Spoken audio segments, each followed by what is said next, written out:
Selamat berjumpa kembali di channel Analisa Stroke. Analisa yang berbasis pada pengalaman saya sembuh stroke. Pada sore hari ini alhamdulillah kita kedatangan tamu Bang Steve. Bang Steve ya? Ya. Halo Bang Steve. Halo Pak. Selamat sore Bang Steve. Selamat sore Pak. Selamat datang di Bekasi. Siap, Pak. Bekasi. Baru kali ini saya juga menuju Bekasi Pak, dengan naik kereta Pak. Luar biasa Bang ini. Abang rumahnya Tangerang ya? Betul Pak. Naik kereta dari mana ke mana tuh Bang? Dari rumah ke kereta ke stasiun mana namanya? Tangerang. Stasiun Tangerang lah. Oh, baru ke Tanah Abang. Baru ke Tanah Abang, baru ke Tangerang, masuk ke kota. Baru ke Bekasi. Baru ke Bekasi masuknya. Nah, kemarin naik Grab motor. Naik Grab motor betul Pak. Luar biasa.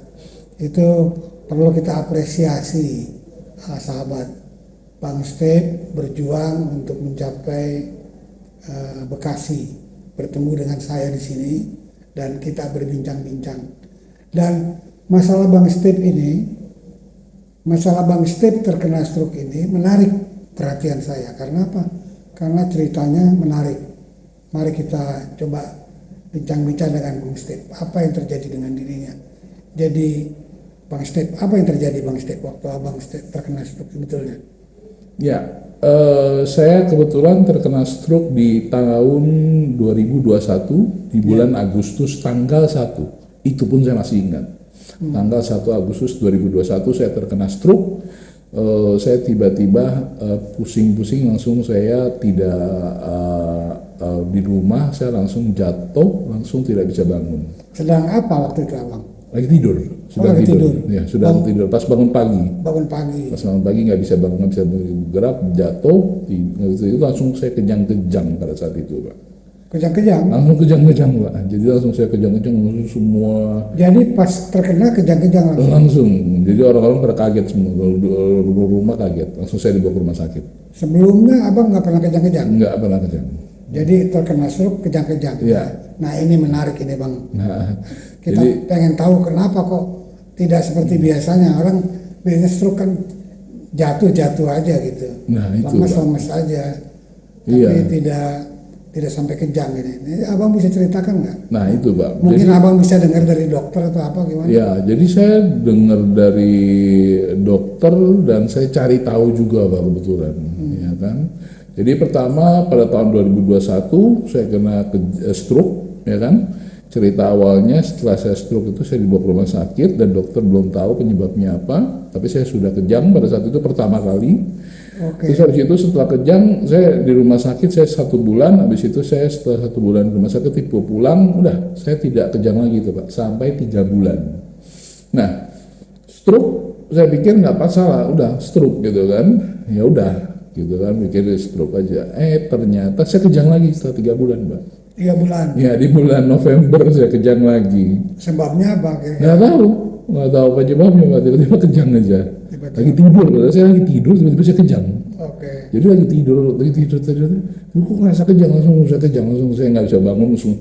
Waktu itu emang masih pakai bed rest kan, masih pakai bed, nggak bisa tidur, nggak bisa berdiri, jadi kejang saya langsung. Nah, udah dong, kejang sekitar minimum kejang pasti saya sekitar 10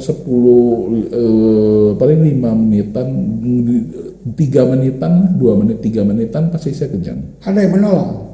Nggak ada waktu itu, ya itu orang rumah aja yang menolong. Ya artinya. Tapi nggak bisa apa-apa, cuma diem aja. Bingung aja. Iya, diem aja kalau nggak bisa apa-apa gitu kan. Karena saya kejang nggak menentu, karena kejang stroke-nya di tangan kanan kan, yang kejang kanan gitu loh.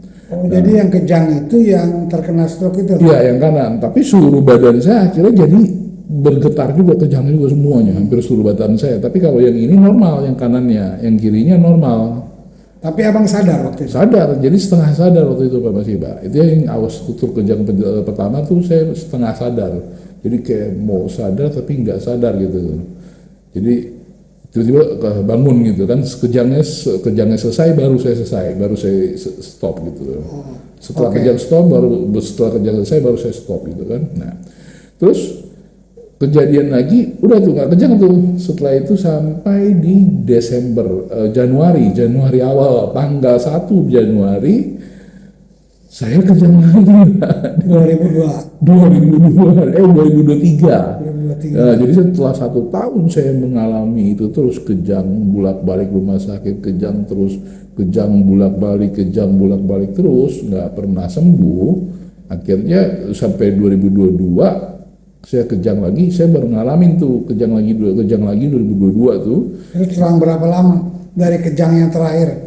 Oh, setiap bulan itu Pak, saya setiap bulan, setiap minggu tuh kejang Pak. Kejang. Jadi sejak dari awal itu saya setiap bulan, setiap minggu saya kasih kejang. Jadi 3 bulan terkena stroke, kejang, kemudian Setiap minggu, setiap bulan itu terus kejang. Oh, gitu. Terus kejang, nggak menentu. Sangat menderita Bang ya. Oh, menderita banget Pak, jadi nggak menentu Pak. Jadi sampai 1 tahun saya melakukan kejang, enggak, terus begitu aja selama 1 tahun. Jadi saya Dikasih obat sama dokter. dikasih obat kejang Pak. Udah diminum obat kejang Pak. Saya sudah minum obat kejang tuh sudah sampai 4 plus sama yang obat yang antioksidan yang terlarang sama dokter yang larang gitu kan. Ada yang terlarang, obat yang obat anti narkotika itu saya pun sudah minum Pak itu. Itu pun masih tetap kejang. Oke, kita kembali ke Bang, Nah, ke awal. Jadi abang itu terkena stroke, apa jenis serangannya? Apa pecah pembuluh darah? Atau pecah pembuluh darah. pecah pembuluh darah. Yes. Terus kondisi abang gimana ketika terserang itu? Kondisi saya normal Pak sebenarnya. Enggak, maksudnya apa, tangannya nggak bisa bergerak? Atau Oh, kondisinya semua badan saya nggak bisa bergerak Pak. yang kiri?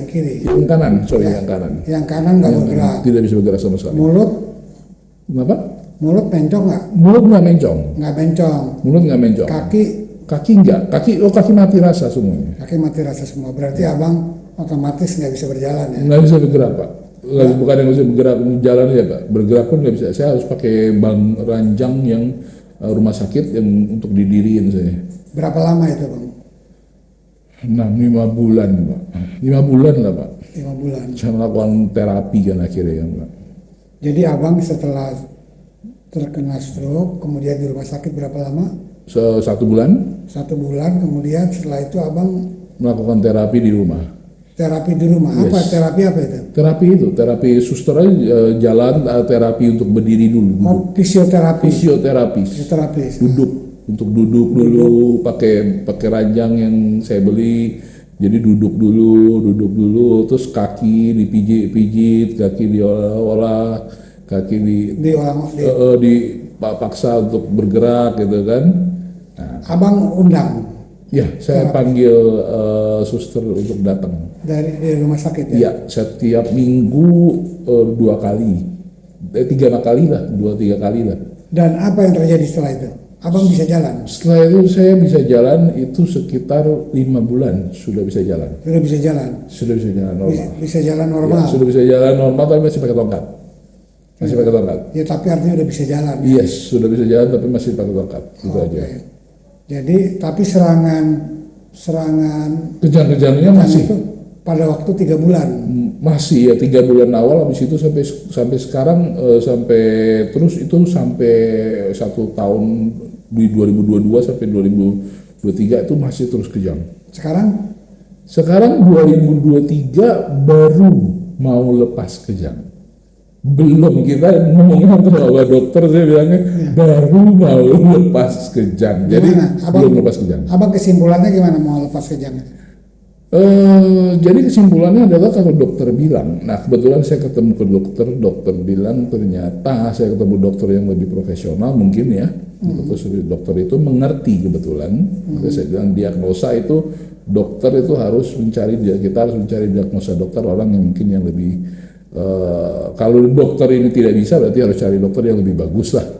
Asal katanya gitu. Yang lebih mengerti lah ya. Iya, yang lebih mengerti lah, lebih paham. Nah, akhirnya benar ternyata sampai sekarang saya 2 bulan sudah mau lepas diusahakan, tapi masih dipantau. Karena dokter bilang kita pantau ya per bulan. Nah, jadi saya sudah 2 bulan ini lepas kejang, jadi belum kejang lagi. Dan tapi saya merasa lebih segar. Nah, saya merasa lebih segar, terus dari situ jadi enak, badan saya enak, segar, tapi itu kejangnya berkurang. Itu kalau menurut abang kenapa?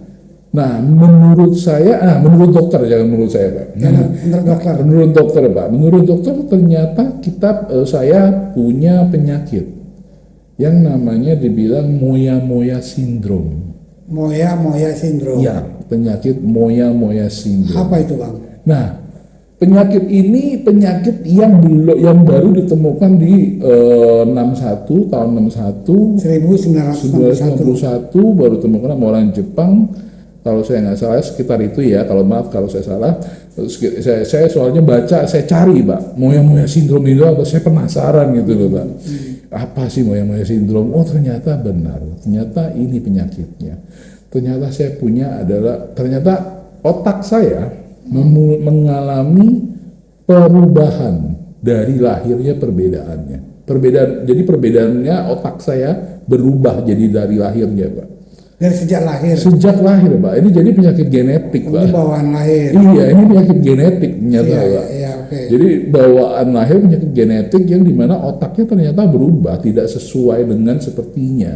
Sesuai dengan perkembangannya. Iya, tidak sesuai semestinya, ya semestinya normal gitu loh. Jadi apa?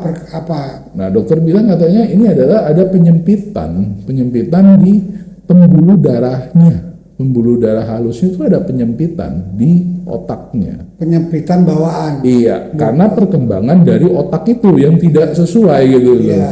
Jadi penyempitan di pembuluh darahnya. Nah, jadi aliran darah yang harusnya bisa jalan itu nggak bisa jalan karena ada perubahan pertumbuhan otaknya yang tidak sesuai dengan aslinya gitu loh. Ya kalau dia sempit kan artinya tekanan darah menjadi tinggi. Iya, seperti itu Pak. Nah jadi kita tidak bisa menerima oksigennya maksimal. Ya, tidak bisa menerima oksigen maksimum. Katanya contohnya kalau misalnya maksimumnya oksigennya harus bisa menerima 70% di otak, saya cuma bisa menerima itu 30%, sehingga kan tidak maksimum perkembangannya. Nah, jadi abang ini terkena stroke kata dokter apa penyebabnya? Nah penyebabnya adalah busuk karena moya-moya itu, bukan karena stroke-nya malahan Pak. Justru karena moya-moya itu saya jadi stroke Pak. Lucunya begitu Pak. Bukan karena tekanan darah tinggi? Bukan Pak. Bukan karena tekanan darah tinggi, karena tekanan darah tinggi saya normal. Sampai sekarang pun tekanan darah tinggi saya 90. Normal ya? Normal. Berarti sekarang tekanan darah abang berapa? 90. 90 per 60. Rendah berarti ya? Iya. Berarti abang Step ini punya riwayat tekanan darah rendah. Iya. Tapi terkena stroke karena disebabkan moya-moya sindrom. Adanya penyempitan secara alami oksigen pembuluh darah otak abang. Iya, dari oksigennya itu yang tidak masuk. Oksigen tidak masuk. Jadi bukan karena tekanan darah tinggi. Bukan karena riwayat tekanan darah tinggi. Bukan, makanya itu yang saya selalu bilang sama teman-teman. Stroke itu bukan dari darah tinggi saja. Stroke itu penyebabnya banyak. Contohnya saya salah satu contohnya, saya stroke itu bukan dari darah tinggi. Darah tinggi bukan juga dari stroke gitu loh. Karena banyak penyebabnya Pak. Makanya saya selalu bilang sama teman-teman, jangan menjudge bahwa stroke itu selalu dari darah tinggi ya. Atau dari makanan ya. Dari makanan ya. Nah, itu padahal abang makannya gimana Bang? Makannya saya bagus, padahal saya makannya nggak seperti orang, saya makannya cuma tempe, tahu, sama sayur-sayuran begitu Pak. Dulunya begitu Pak, sebelum stroke. Iya Pak, makannya nggak seperti orang gimana, kan saya nggak makan kikil, nggak makan itu Pak, segala macam. Makanya saya agak bingung kalau misalnya orang bilang tuh, ini nggak salah. Harusnya penyebab stroke tidak seperti itu. Itu bukan penyebab stroke. Jadi Bang Steve, setelah saya menanyakan beberapa narasumber ya, orang-orang yang stroke, bahwa ternyata stroke itu disebabkan oleh pikiran, oleh beban pikiran. Betul. Beban pikiran itu menyebabkan tekanan darah tinggi diastolik yang di bawah itu meningkat secara tajam. Betul. Jadi stroke itu disebabkan oleh bukan tekanan darah tinggi, tetapi oleh tekanan darah yang tiba-tiba tinggi. Yeah.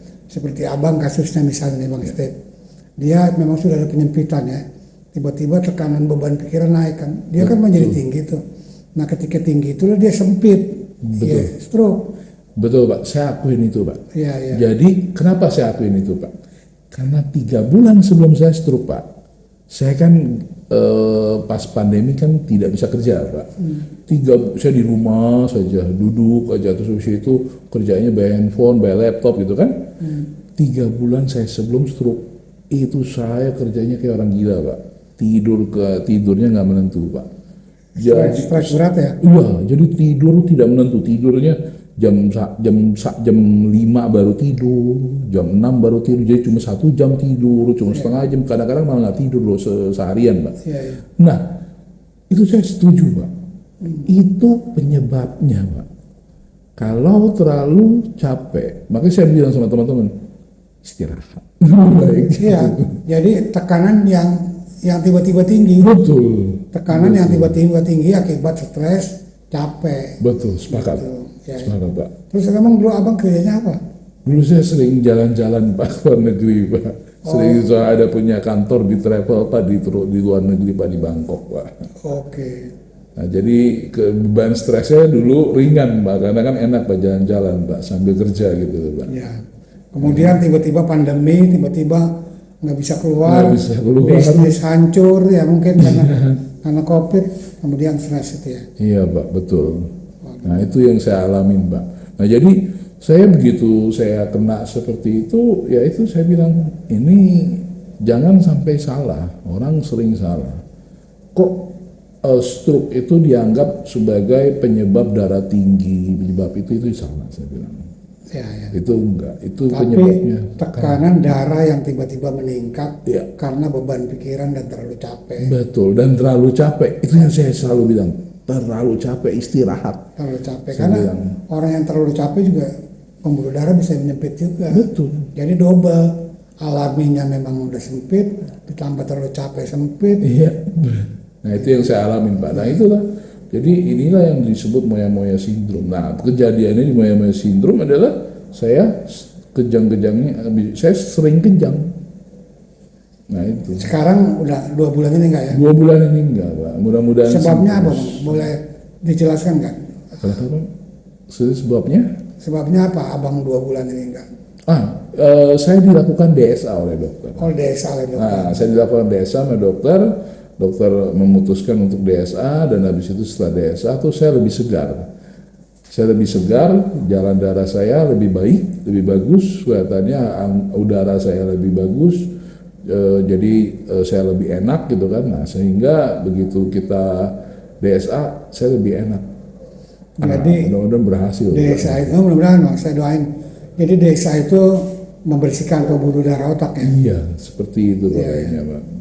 Makanya saya bilang, lebih bagus, saya bilang ya mudah-mudahan lah kita sekarang lagi dicoba, dalam arti saya lagi dicoba sama dokter, di trial sama dokter bahwa 2 bulan kejang, tidak kejang, oke, aman, good.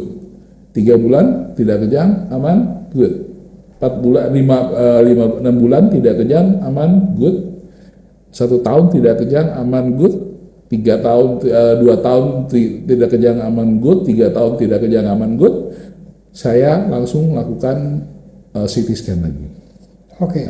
Abang terpikir nggak kalau abang stres itu, bukan, abang kejang itu disebabkan oleh karena abang stres atau apa? Nggak ada? Nggak ada. Nggak ada. Jadi itu kejang tiba-tiba ya datang. Kejang tiba-tiba datang, Pak. Padahal nggak lagi stres. Saya nggak stres, lagi santai, lagi duduk, tiba-tiba saya kejang. Tidur pun lagi tidur bisa tiba-tiba bisa kejang. Terus abang bagaimana ceritanya bisa gabung di Kresna, Bang? Komunitas Kresna ini. Menarik, Pak, tubuh Kresna, Pak, karena saya tertarik, Pak, untuk bergabung sama komunitas untuk stroke gitu. Dari mana Bang tahu ada Kresna? Sebenarnya saya nggak tahu Kresna, Pak. Sebenarnya jadi saya tahunya kebetulan teman saya orang travel kena stroke juga. Iya. Terus habis itu dia bilang, kasih tahu, oh ini ada komunitasnya, komunitas Kresna. Wah, saya tertarik dong, saya mau dong, karena saya demen bergabung, saya demen berasimilasi atau berasosiasi lah, bersosialisasi lah sama teman gitu kan. Nah, itu yang menyebabkan saya bergabung di Kresna. Akhirnya sekarang saya hadir di Kresna di depan Bapak. Karena ini saya bilang, wah, saya tertarik sekali nih dengan Kresna nih. Ya paling enggak di Kresna itu kan dia di samping grup WA ya kan, kita diskusi juga, kita ketemu darat. Betul Pak. Kalau ketemu darat kan kita bisa kayak keluarga ya. Betul Pak, Bisa saling tukar pikiran. Tukar pikiran, betul. Ya, Kemarin abang saya lihat fotonya di Kota Tua tuh. Iya, Pak. Itu pertama kali saya datang ke Kresna, pertama kali saya datang ke Kota Tua dengan jalan kaki, itu pertama kali Pak. Luar biasa.